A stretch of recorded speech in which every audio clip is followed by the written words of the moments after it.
All right, welcome back for the last chapter of Ramona Quimby, age 8. Chapter 9, Rainy Sunday. Rainy Sunday afternoons in November were always dismal, but Ramona felt this Sunday was the most dismal of all. She pressed her nose against the living room window, watching the ceaseless rain pelting down as bare black branches clawed at the electric wires in front of the house. Even lunch leftovers Mrs. Quimby had wanted to clear out of the refrigerator had been dreary, with her parents, who seemed tired or discouraged, or both, having little to say, and Beezus mysteriously moody. Ramona longed for sunshine, sidewalks dry enough for roller skating, a smiling, happy family. "Ramona, you haven't cleaned up your room this weekend," said Mrs. Quimby, who was sitting on the couch, sorting through a stack of bills. "And don't press your nose against the window. It leaves smudges." Ramona felt as if everything she did was wrong. The whole family seemed cross today. Even Picky, who meowed at the front door. With a sigh, Mrs. Quimby got up to let him out. Beezus, carrying a towel and shampoo, stalked through the living room into the kitchen, where she began to wash her hair at the sink. Mr. Quimby, studying at the dining room table, as usual, made his pencil scratch angrily across the pad of paper. The television set sat blank and mute, and in the fireplace a log sullenly refused to burn. Mrs. Quimby sat down and then got up again as Picky, indignant at the wet world outdoors, yowled to come in. "Ramona, clean up your room," she ordered, and she let the cat and a gust of cold air into the house. "Beezus hasn't cleaned her room." Ramona could not resist pointing this omission out to her mother. "I'm not talking about Beezus," said Mrs. Quimby. "I'm talking about you." Still Ramona did not move from the window. Cleaning up her room seemed such a boring thing to do. No fun at all on a rainy afternoon. She thought vaguely of all the exciting things she would like to do. Learn to twirl a lariat, play a musical saw, flip around and over bars in a gymnastic competition while crowds cheered. "Ramona, clean your room!" Mrs. Quimby raised her voice. "Well, you don't have to yell at me." Ramona's feelings were hurt by the tone of her mother's voice. The log in the fireplace settled, sending a puff of smoke into the living room. "Then do it," snapped Mrs. Quimby. "Your room is a disaster area." Mr. Quimby threw down his pencil. "Young lady, you do what your mother says, and you do it now. She shouldn't have to tell you 3 times. "Well, all right, but you don't have to be so cross," said Ramona to herself. To herself she thought, "Nag, nag, nag." Sulkily, Ramona took her hurt feelings off to her room, where she pulled a week's collection of dirty socks from under her bed. On her way to the bathroom hamper, she looked down the hall and saw her sister standing in the living room, rubbing her hair with a towel. "Mother, I think you're mean," said Beezus from under the towel. Ramona stopped to listen. "I don't care how mean you think I am," answered Mrs. Quimby. "You are not going to go, and that is that." "But all the other girls are going," protested Beezus. "I don't care if they are," said Mrs. Quimby. "You are not." Ramona heard the sound of a pencil being slammed on the table and her father saying, "Your mother is right. Now would you kindly give me a little peace and quiet so that I can get on with my work?" Beezus flounced past Ramona into her room and slammed the door. Sobs were heard, loud, angry sobs. Where can't she go? Ramona wondered, as she dumped her socks into the hamper. Then, because she had been so good about picking up her room, Ramona returned to the living room, where Picky, as cross and bored as the rest of the family, was once again meowing at the front door. "Where can't Beezus go?" she asked.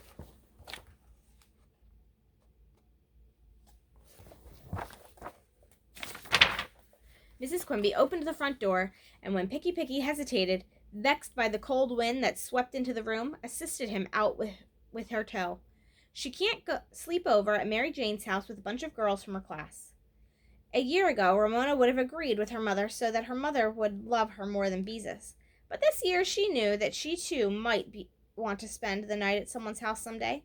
"Why can't Beezus sleep at Mary Jane's?" she asked. "Because she comes home exhausted and grouchy."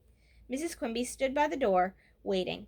Picky Picky's yowl was twisted by the wind, and when she opened the door, another cold gust swept through the house. With the price of fuel oil being what it is, we can't afford to let that cat out, remarked Mr. Quimby. Would you like to take the responsibility if I don't let him out? Asked Mrs. Quimby. Before she continued with her answer to Ramona, there are 4 people in the family, and she has no right to make the whole day disagreeable for the rest of us because she has been up half the night giggling with a bunch of silly girls. Besides, a growing girl needs her rest. Ramona silently agreed with her mother about Beezus's coming home cross after such a party. At the same time, she wanted to make things easier for herself when she was in junior high school. Maybe this time they would go to sleep earlier, she suggested. That chance, said Mrs. Quimby, who rarely spoke so rudely. And furthermore, Ramona, Mrs. Kemp did not come right out and say so, but she did drop a hint that you are not playing as nicely with Willa Jean as you might. Ramona heaved a sigh that seemed to come from the soles of her feet. In the bedroom, Beezus, who had run out of real sobs, was working hard to force out fake sobs to show her parents how mean they were to her. Mrs. Quimby ignored the sighs and the sobs and continued, Ramona, you know that getting along with the Kemps is your job in this family. I've told you that before. How could Ramona explain to her mother that Willa Jean had finally caught on that sustained silent reading was just plain reading a book? For a while, Willa Jean wanted Ramona to read aloud a few boring books the Kemps owned. The sort of books people who did not know anything about children so often gave them. Willa Jean listened to them several times, grew bored, and now insisted on playing beauty shop. Ramona did not want her fingernails painted by Willa Jean, and knew she would be blamed if Willa Jean spilled nail polish. Instead of Mrs. Kemp's taking care of Ramona, Ramona was taking care of Willa Jean. Ramona looked at the carpet, sighed again, and said, I try. She felt sorry for herself, misunderstood and unappreciated. Nobody in the whole world understood how hard it was to go to the Kemp's house after school when she did not have a bicycle. Mrs. Quimby relented. I know it isn't easy, she said with a half smile, but don't give up. She gathered up the bills and checkbook and went into the kitchen where she began to write checks at the kitchen table. Ramona wandered into the dining room to seek comfort from her father. She laid her cheek against the sleeve of his plaid shirt and asked, Daddy, what are you studying? Once again, Mr. Quimby threw down his pencil. I'm studying the cognitive processes of children, he answered. Ramona raised her head to look at him. What does that mean? She asked. How kids think, her father told her. Ramona did not like the sound of this subject at all. Why are you studying that? She demanded. Some things should be private, and how children thought was one of them. She did not like the idea of grown-ups snooping around in thick books trying to find out. That is exactly what I have been asking myself. Mr. Quimby was serious. Why am I studying this stuff when we have bills to pay? Well, I don't think you should, said Ramona. It's none of your business how kids think. Then she quickly added, because she did not want her father to drop out of school and be a checker again, there are lots of other things you could study. Things like fruit flies. Mr. Quimby smiled at Ramona and rumpled her hair. I doubt if anyone could figure out how you think, he said, which made Ramona feel better, as if her secret thoughts were still safe. Mr. Quimby sat gnawing his pencil and staring out the window at the rain. Beezus, who had run out of fake sobs, emerged from her room, red-eyed and damp-haired, to stalk about the house, not speaking to anyone. Ramona flopped down on the couch.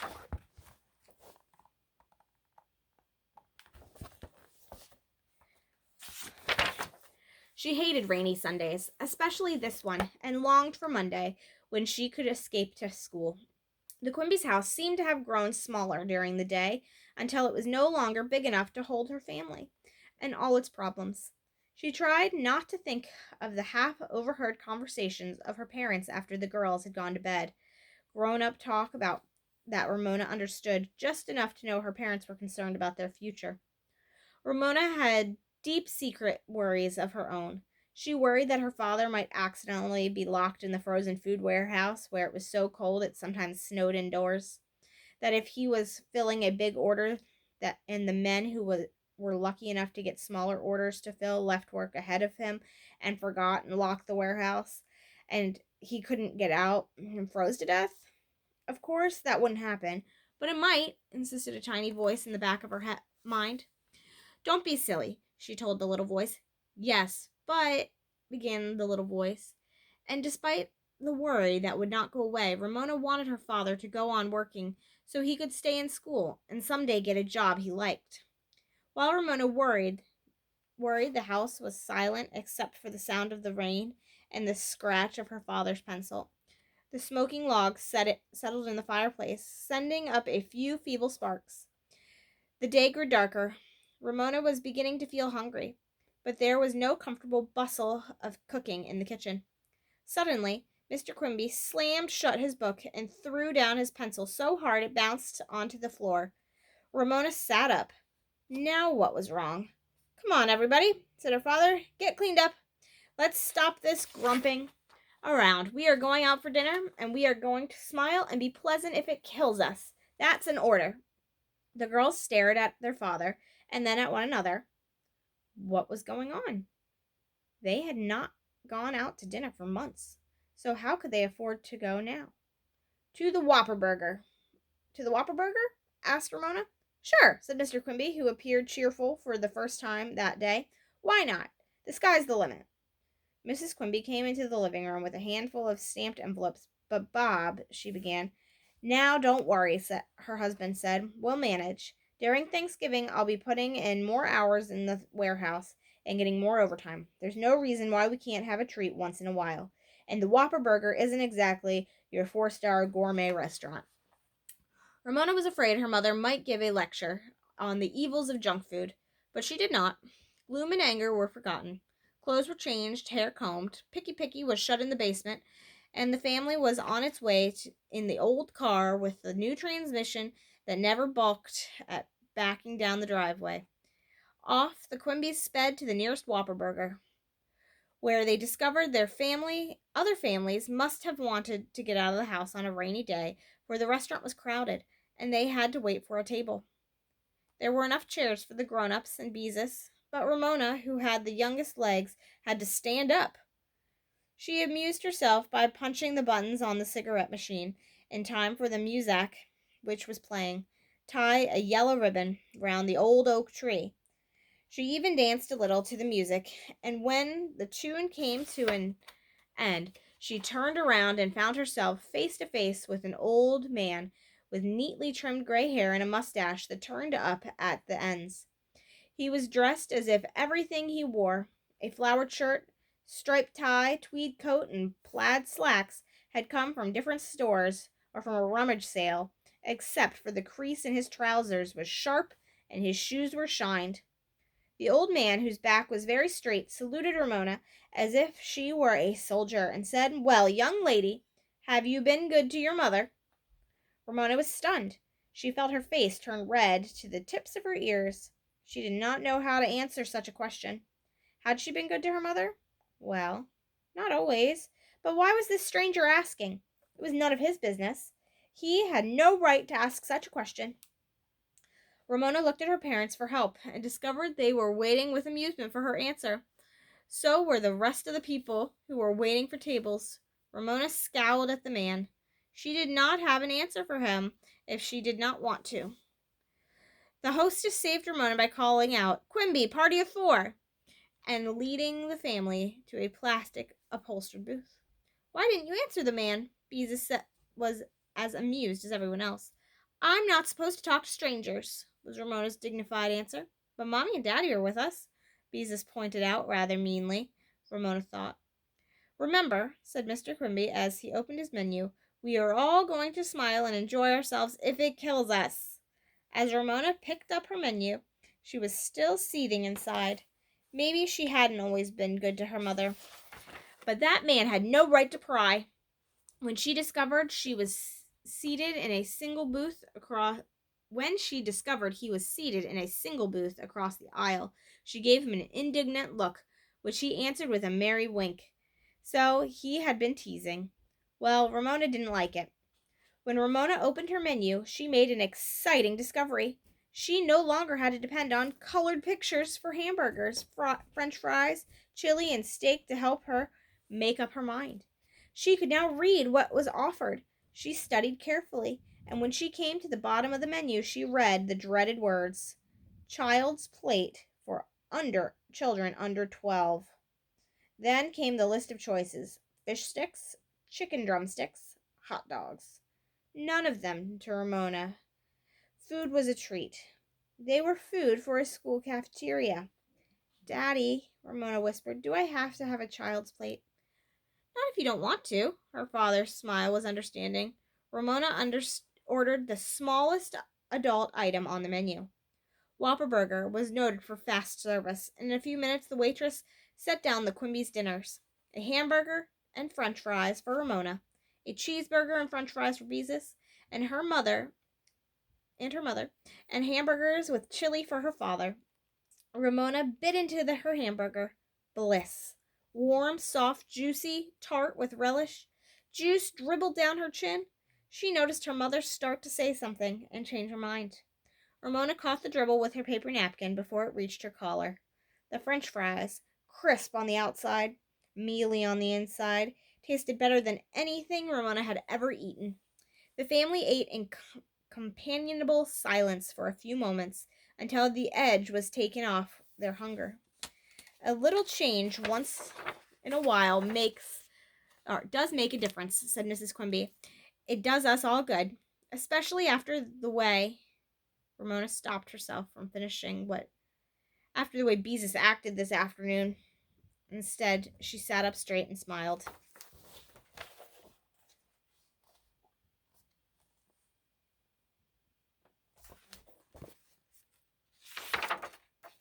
"Well, I wasn't the only one who..."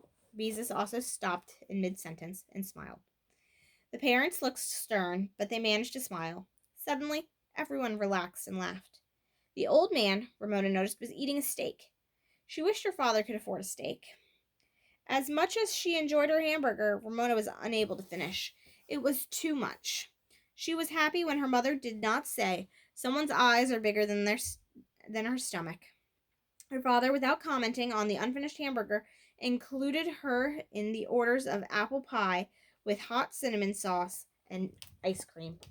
Ramona ate what she could, and after watching the ice cream melt into the cinnamon sauce, she glanced over at the old man, who was having a serious discussion with the waitress. She seemed surprised and upset about something. The music conversation of other customers and the rattle of dishes made eavesdropping impossible. The waitress left. Ramona saw her speak to the manager, who listened and then nodded. For a moment, Ramona thought the man might not have enough money to pay for the steak he had eaten. Apparently he did, however, for after listening to what the waitress had to say, he left a tip under the edge of his plate and picked up his check. To Ramona's embarrassment, he stood up, winked, and saluted to her. Then he left. Ramona did not know what to make of him. She turned back to her family, whose smiles were now genuine rather than determined. The sight of them gave her courage to ask the question that had been nibbling at the back of her mind.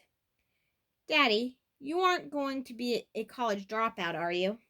Mr. Quimby finished a mouthful of pie before he answered, "Nope."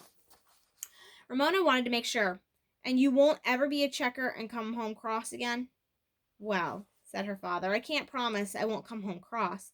But if I do, it won't be from standing at the cash register trying to remember 42 price changes in the produce section while a long line of customers, all in a hurry, wait to pay for their groceries."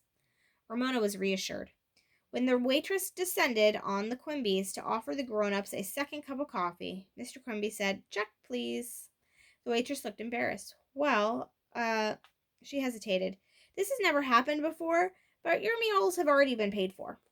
The Quimbys looked at her in astonishment. "But who paid for them?" demanded Mr. Quimby. "A lonely gentleman who left a little while ago," answered the waitress. "He must have been the man who sat across the aisle," said Mrs. Quimby. "But why would he pay for our dinners? We never saw him before in our lives." The waitress smiled. "Because he said you are such a nice family, and because he misses his children and grandchildren." She dashed off with her pot of coffee, leaving the Quimbys in surprised, even shocked silence. A nice family. After the way they had behaved on a rainy Sunday? "A mysterious stranger, just like in a book," said Beezus. "I never thought I'd meet one." Poor lonely man, said Mrs. Quimby at last, as Mr. Quimby shoved a tip under his saucer. Still stunned into silence, the family struggled into their wraps and splashed across the parking lot to their car, which started promptly and backed obediently out of its parking space. As the windshield wipers began their rhythmic exercise, the family rode in silence, each thinking of the events of the day. You know, said Mrs. Quimby thoughtfully as the car left the parking lot and headed down the street, I think he was right. We are a nice family.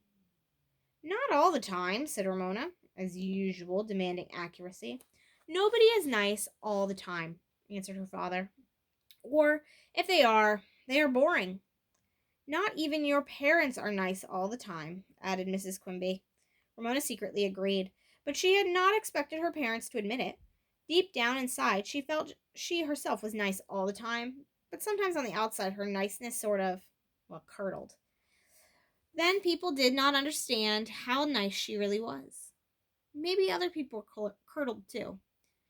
We have our ups and downs, said Mrs. Quimby, but we manage to get along, and we stick together. We are nicer than some families I know, said Beezus. Some families don't even eat dinner together. After a moment, she made a confession. I don't really like sleeping on someone's floor in a sleeping bag. I didn't think you did. Mrs. Quimby reached back and patted Beezus on the knee. That's one reason I said you couldn't go.